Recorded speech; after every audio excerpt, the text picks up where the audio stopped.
Halo teman-teman semua, sebelumnya perkenalkan nama saya Zaskia Zahra.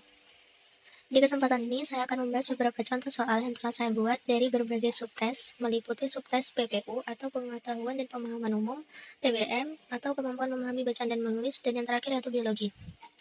Oke, langsung aja kita bahas yuk. Pertama, kita mulai dari subtes pengetahuan dan pemahaman umum terlebih dahulu ya.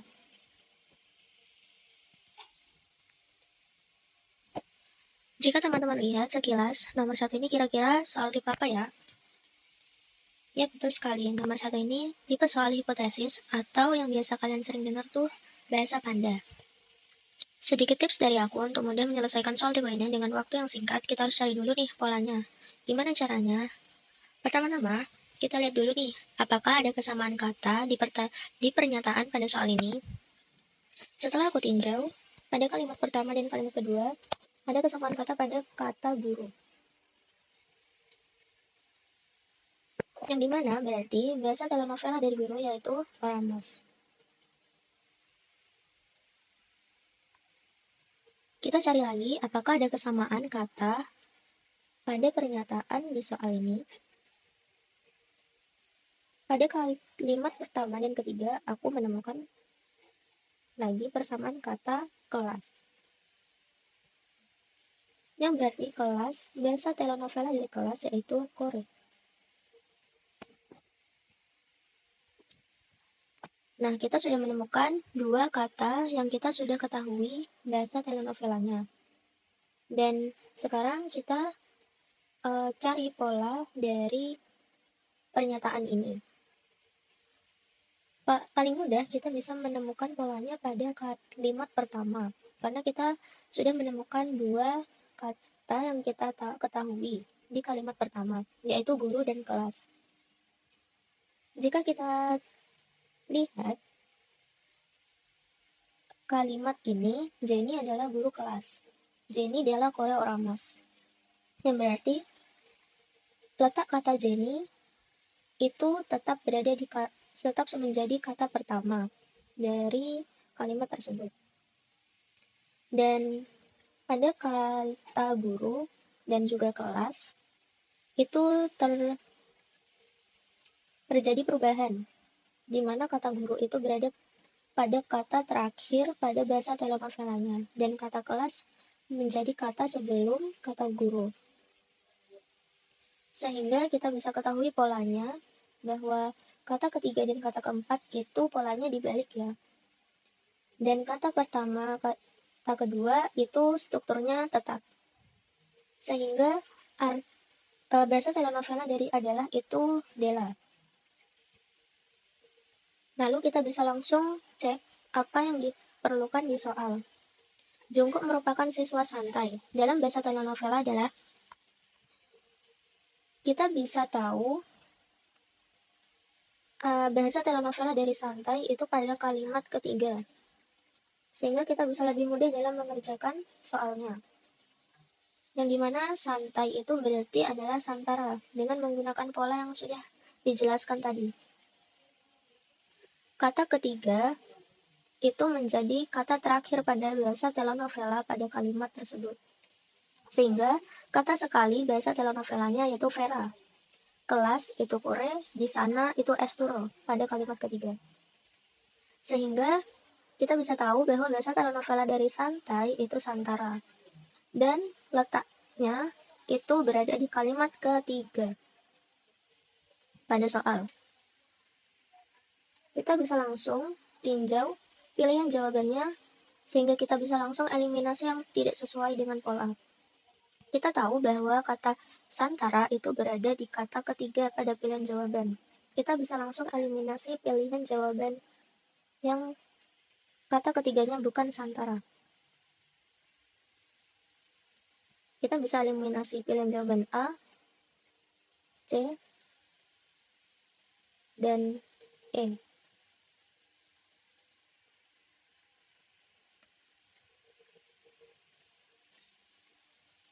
Pilihan jawaban yang kita punya sekarang tinggal B dan D. Pilihan jawaban B dan D setelah kata santara itu siano, yang berarti bahasa telenovela dari siswa adalah siano. Pada pilihan jawaban B, sebelum kata Santara itu adalah Della. Sedangkan kita tahu bahwa Della itu adalah bahasa telenovela dari Adela. Sedangkan di soal kita disuruh mencari bahasa telenovela dari merupakan. Sehingga pilihan jawaban B itu juga salah.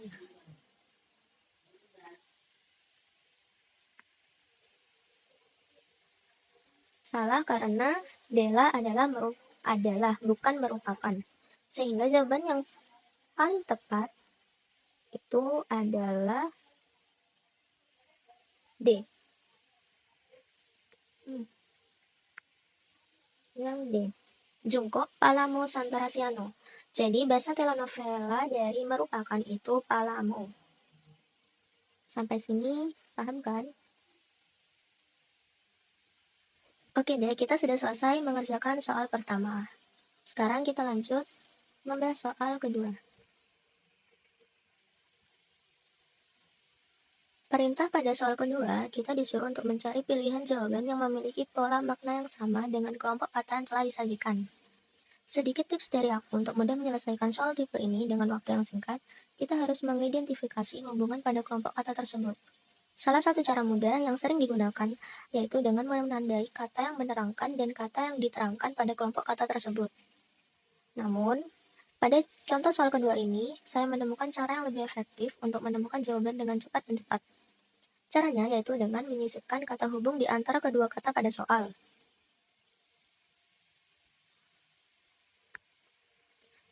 Seperti yang kita ketahui, pada kelompok kata pendidikan tinggi, kita bisa menyisipkan sebuah kata hubung, yaitu kata hubung yang.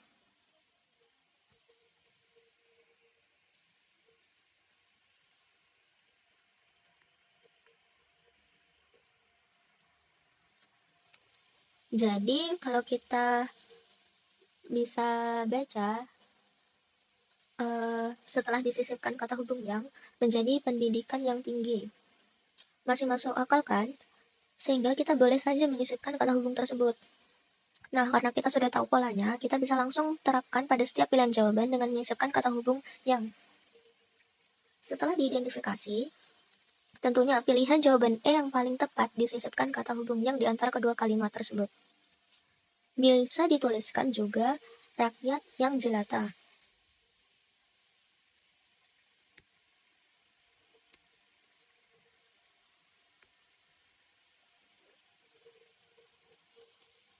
Karena jika kita sisipkan kata hubung yang pada pilihan kata A sampai D itu tidak cocok. Misalnya saja yang D, para yang priai. Tidak cocok kan?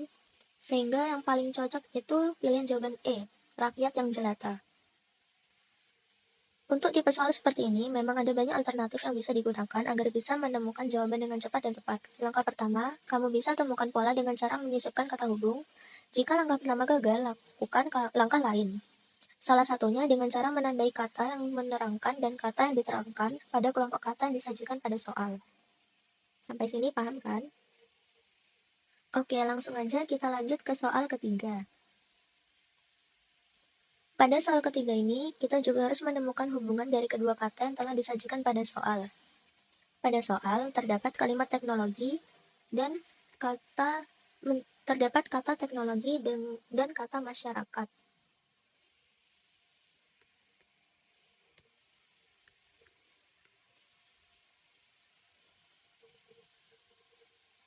Jika kita telaah, kira-kira apa hubungan antara teknologi dan masyarakat?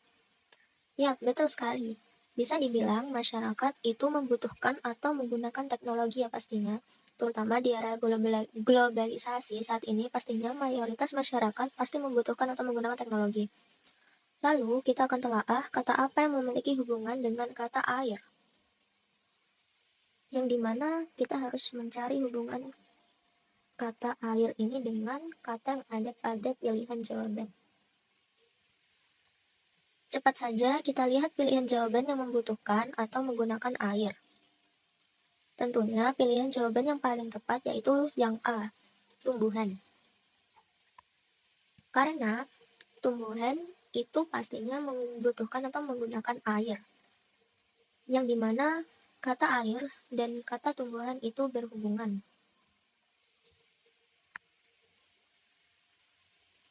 Sampai sini paham kan? Akhirnya telah selesai juga kita membahas subtes pertama, yaitu pengetahuan dan pemahaman umum. Sekarang lanjut kita bahas subtes kedua, yaitu kemampuan memahami bacaan dan menulis. Langsung aja kita cek soal nomor 1. Kita langsung baca perintah soalnya ya. Di soal ini, pertama-tama kita harus mencari kata yang berakhiran nya pada kalimat keempat. Langsung aja kita cari kalimatnya, kita cari katanya di kalimat keempat. Setelah kita baca kalimat keempat, kita dapat menemukan kata pembuatannya, yang berarti kata yang dimaksud di soal. Lalu kita cari akhirannya pada kata pembuatannya merujuk pada apa. Langsung aja kita baca cepat kalimat-kalimat sebelum kalimat 4. Kita mulai dulu dari kalimat ketiga. Terdapat kata tersebut yang juga merupakan kata ganti. Dan di depan kata tersebut, yaitu kata kain yang artinya menjelaskan mengenai kain. Lalu kita baca lagi kalimat sebelumnya. Kita bisa menemukan bahwa teks ini menjelaskan mengenai kain tenun yang berasal dari Ternate, yang bernama kain tenun Ternate, yang dijelaskan pada kalimat pertama. Sehingga, kita bisa tahu pilihan jawaban yang paling tepat yaitu C, kain tenun Ternate. Mengapa?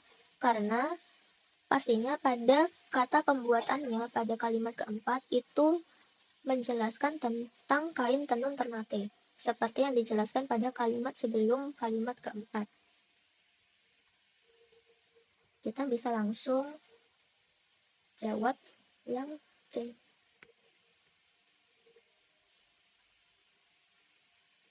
Oke, kita sudah selesai mengerjakan soal pertama, kita langsung aja lanjut soal kedua. Masih dengan teks yang sama, kita akan mengidentifikasi penggunaan tanda baca yang salah terdapat pada kalimat keberapa.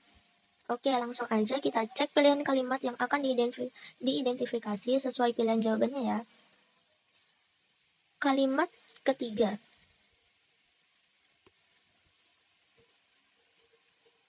Namun, saat ini kain tersebut sudah menjadi langka. Setelah kata namun menggunakan tanda koma sudah tepat dan akhir kalimat harus menggunakan tanda titik juga sudah tepat. Jadi kalimat ketiga ini benar ya. Lanjut kita cek kalimat keempat.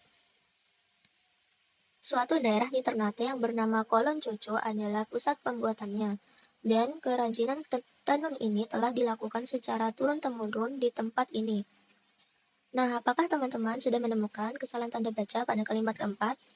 Ya, betul sekali. Sebelum kata dan, seharusnya tidak perlu menggunakan tanda koma, karena pada kalimat keempat hanya ada 2 kalimat yang dipisahkan oleh kata hubung dan, sehingga tidak perlu menambahkan tanda koma setelah kata dan. Maka pilihan jawaban yang paling tepat yaitu B, kalimat 4. Langsung aja kita jawab ya. Yap. Mudah bukan? Asal banyak latihan, pasti semua soal akan mudah dan cepat untuk diselesaikan. Oke, kita lanjut soal terakhir di subtes kemampuan memahami bacaan dan menulis ini. Pada soal ketiga, kita harus mencocokkan kalimat yang ada pada soal ini dengan teks. Kita diberi sedikit clue pada soal, yaitu terdapat kata namun pada awal kalimat. Kata namun itu menunjukkan sebuah pertentangan. Jadi, kalimat pada soal ini pasti menentang kalimat sebelumnya. Nah, dengan ini kita bisa langsung cek satu persatu kalimat pada pilihan jawaban yang bertentangan dengan kalimat pada soal. Kita mulai dari kalimat ketiga. Kita baca dulu ya, kalimat yang akan disisipkan pada teks. Namun, yang membedakan kain berharga mahal ini adalah kain yang menjadi ciri khasnya. Kita langsung aja cek kalimat ketiga. Namun, saat ini kain tersebut sudah menjadi barang langka. Kalimat ketiga jelas salah, karena kalimatnya diawali dengan kata namun. Tidak mungkin kalimat setelahnya akan diawali juga dengan kata namun. Jadi kita bisa eliminasi kalimat ketiga. Lanjut, kita cek kalimat keempat. Suatu daerah di Ternate yang bernama Kolon Cuco adalah pusat pembuatannya, dan kerajinan tenun ini telah dilakukan secara turun-temurun di tempat ini. Kurang tepat karena tidak ada penjelasan seperti harga, motif yang dimaksud pada kalimat di soal. Sehingga kita bisa eliminasi juga kalimat keempat. Lanjut kita cek kalimat kelima. Banyak pengrajin tenun Ternate yang berasal dari tempat ini dan biasanya menenun tidak hanya untuk mendapatkan uang, tetapi sudah menjadi sebuah hobi untuk mengisi waktu luang. Kalimat kelima juga kurang tepat karena tidak menjelaskan kalimat pada soal. Kita lanjut cek kalimat keenam. Pada dasarnya, kain tenun Ternate tidak berbeda dari kain tenun lainnya di Indonesia. Kalimat keenam juga kurang tepat karena kalimat pada soal diawali oleh kata namun, sedangkan kalimat 6 tidak menentang kalimat pada soal, sehingga kalimat 6 tidak menentang kalimat pada soal. Dan yang terakhir kita cek kalimat ketujuh. Benang yang menjadi bahan dasar, peralatan, hingga teknik pembuatannya pun sama dengan kain tenun dari daerah lain di Indonesia. Kalimat 7 pasti menjadi pilihan jawaban yang paling tepat ya, karena pada kalimat 7 menjelaskan bahwa komponen pembuatan kain tenun Ternate sama dengan kain tenun dari daerah lain di Indonesia. Sedangkan kalimat pada soal menjelaskan bahwa ada sebuah perbedaan kain tenun Ternate dengan kain tenun lainnya, yaitu pada motif. Dan dapat diperkuat juga dengan kalimat setelahnya, yaitu kalimat 8. Kain tenun Ternate biasanya memiliki berbagai motif yang berkaitan dengan keberagaman Maluku Utara yang berkaitan dengan dunia laut seperti ikan, kerang, dan burung laut. Yang dimana kalimat tersebut menjelaskan tentang berbagai motif kain tenun Ternate, sehingga pilihan jawaban yang paling tepat yaitu yang E, atau kalimat 7.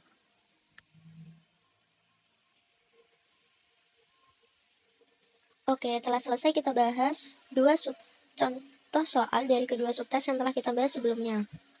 Sekarang kita bahas subtes terakhir yaitu biologi. Langsung aja kita kerjakan dari soal nomor 1. Pernyataan yang benar tentang mekanisme pernafasan secara umum adalah pernafasan pada manusia umumnya terbagi menjadi dua, yaitu pernafasan dada dan pernafasan perut. Pada pernafasan dada berlangsung pada dua tahap, yaitu inspirasi dan ekspirasi. Inspirasi terjadi bila otot antar tulang rusuk luar terkontraksi, tulang rusuk terangkat, dan volume dada membesar. Kemudian, paru-paru mengembang sehingga tekanan udara menjadi lebih kecil dari udara atmosfer, sehingga udara masuk. Lalu, ekspirasi terjadi bila otot antar tulang rusuk luar terrelaksasi. Tulang rusuk akan tertarik ke posisi semula dan volume rongga dada mengecil. Tekanan udara rongga dada meningkat. Tekanan udara dalam paru-paru lebih tinggi dari tekanan udara atmosfer, sehingga udara keluar. Sehingga kita bisa tinjau bahwa pilihan jawaban D dan E itu pasti salah. Karena pada saat otot antar tulang rusuk berelaksasi, tidak mungkin tulang rusuk itu naik dan volume dada itu membesar dan udara masuk. Karena jika otot antar tulang rusuk berelaksasi, sudah pasti udara keluar ya. Sehingga kita bisa eliminasi pilihan jawaban D dan E. Selanjutnya, pernafasan perut juga terdapat dua tahap, yaitu inspirasi dan ekspirasi. Pada inspirasi terjadi bila otot diafragma berkontraksi. Diafragma mendatar dan mengakibatkan volume rongga dada membesar, sehingga tekanan udara mengecil dan diikuti paru-paru yang mengembang. Hal ini mengakibatkan tekanan udara lebih kecil dari tekanan udara atmosfer dan udara masuk. Selanjutnya, ekspirasi, atau proses pengembusan, yaitu diawali dengan otot diafragma berelaksasi dan otot dinding perut berkontraksi. Hal ini menyebabkan diafragma terangkat dan melengkung, menekan rongga dada. Maka, volume rongga dada mengecil dan tekanannya meningkat, sehingga udara dalam paru-paru keluar. Sehingga kita bisa menemukan pilihan jawaban yang paling tepat yaitu yang A. Otot diafragma berelaksasi, volume rongga dada mengecil dan udara keluar. Langsung aja kita jawab yang A. Oke, kita lanjut mengerjakan soal kedua. Agar dapat bertahan hidup, tumbuhan harus memindahkan zat dari akar hingga ke daun dan dari daun hingga ke seluruh bagian tumbuhan.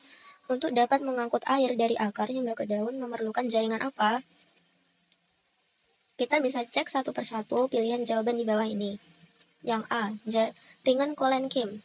Jaringan kolenkim adalah jaringan yang berfungsi sebagai jaringan penguat atau penyokong pada organ tumbuhan yang masih aktif mengadakan pertumbuhan dan perkembangan. Jawaban A kurang tepat untuk menjawab soal di atas. Lanjut, jaringan epidermis. Jaringan epidermis adalah jaringan yang paling luar pada tanaman atau tumbuhan yang memiliki fungsi epidermis sebagai pelindung atau penutup dari semua organ. Jaringan ini memiliki fungsi utama sebagai jaringan pelindung organ dari kondisi luar tubuh tumbuhan. Kalau pada manusia, jaringan epidermis bisa dianalogikan sebagai kulit. Pilihan jawaban B juga kurang tepat untuk menjawab soal. Lanjut, pilihan jawaban C, jaringan silem. Jaringan silem atau pembuluh kayu itu berfungsi untuk mengangkut air dan garam mineral dari akar ke daun.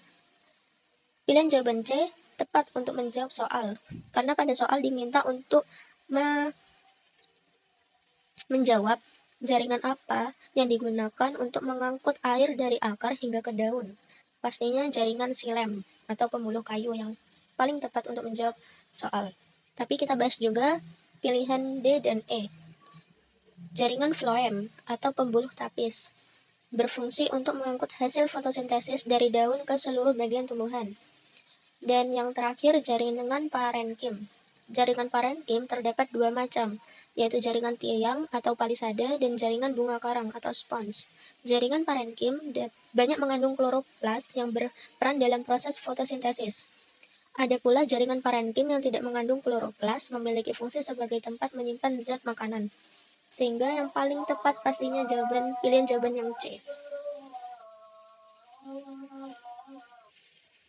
Oke, kita sudah sampai di soal terakhir pada subtes biologi ini. Dan juga sekaligus pembahasan soal terakhir di video pembahasan soal ini.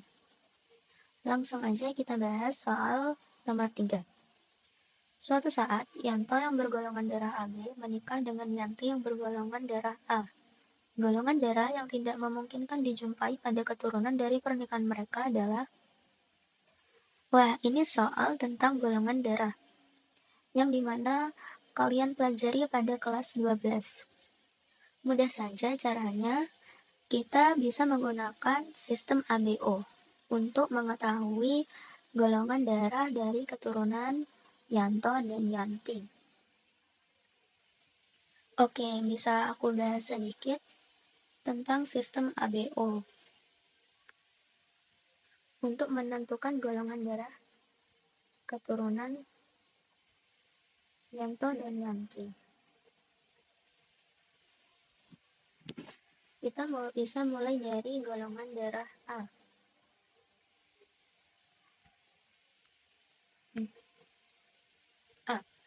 Genotip golongan darah A itu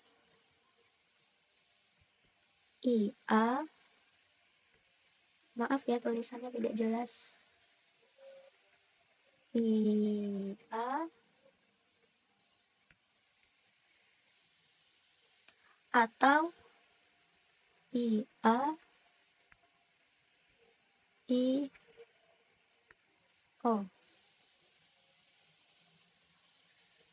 Jadi genotip golongan darah A itu IA atau IAIO. Untuk golongan darah B, genotipnya adalah IB,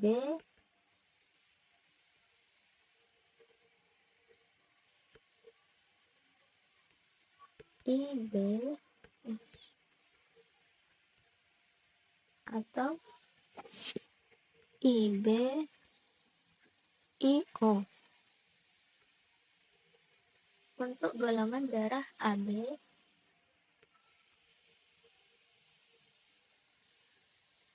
genotipnya adalah IA, IB. Dan yang terakhir, golongan darah O, genotipnya IO, IO. Pada soal tadi, Yanto memiliki golongan darah AB dan Yanti memiliki golongan darah A. Sehingga kita tahu keturunannya, golongan darah keturunannya dengan menghubungkan genotip golongan darah mereka. Golongan darah Yanto AB dan golongan darah Yanti itu A. Kita bisa tuliskan genotipnya IA, IB,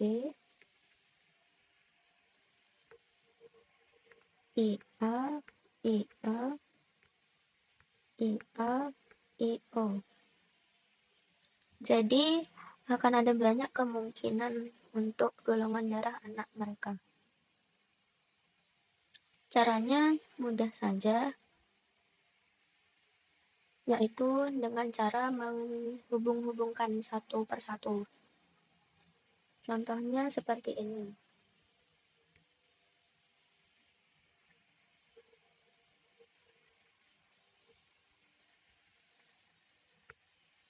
Kita bisa menghubungkan IA dengan IA menjadi IA-IA sehingga golongan darahnya A. Lalu kita bisa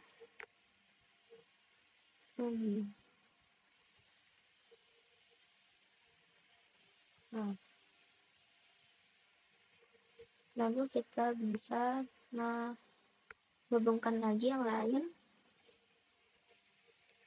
IA dengan IA menjadi golongan darah A juga. Lalu IB dengan IA menjadi golongan darah AB. Boleh dibalik ya, AIA, IB atau IB, IA sama saja.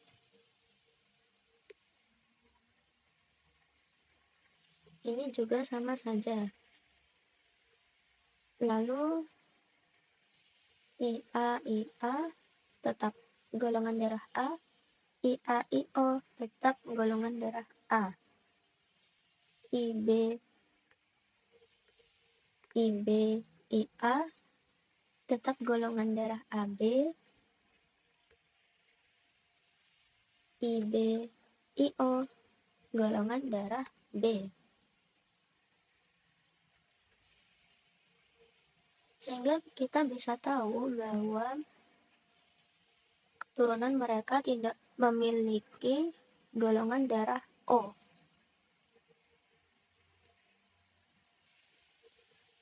Sehingga golongan darah yang tidak mungkin dijumpai pada keturunan dari pernikahan mereka pastinya yang pilihan jawaban yang C, yang paling tepat, yaitu golongan darah O. Karena tadi tidak ditemukan golongan darah O pada kemungkinan keturunan mereka. Caranya sangat mudah kan? Cara tadi yaitu menggunakan sistem ABO. Cukup sekian dari saya. Oke, sampai sini dulu pembahasan kita kali ini. Bagaimana? Mudah kan pembahasan soal-soal tadi? Kalau masih bingung, tonton lagi videonya ya. Sampai jumpa di video selanjutnya.